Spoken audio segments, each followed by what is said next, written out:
মাদ্রাসার একজন ছাত্রীকে বিভিন্ন প্রলোভন দেখিয়ে প্রেমের ফাঁদে ফেলে তাকে দীর্ঘদিন যাবৎ বিভিন্ন জায়গায় আটকে রেখে ধর্ষণ করা হয় এবং পরবর্তীতে পতিতালয়ে তাকে বিক্রি করে দেওয়া হয়। নোয়াখালীতে একজন তরুণীকে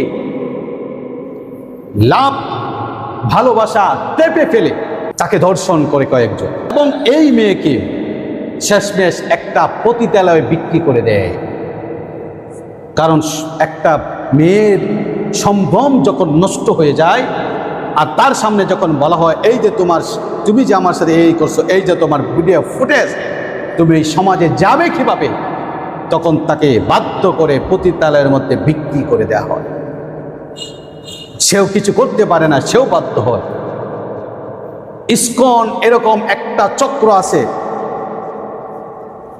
এবং হিন্দুত্ববাদীদের একটা চক্র আছে যারা মুসলিম মেয়েদেরকে টার্গেট করে করে প্রেমের জালে ফাঁসিয়ে তাদেরকে হয়তো ভারতে চালান করে অথবা বাংলাদেশে বিভিন্ন পতিতালয়ে।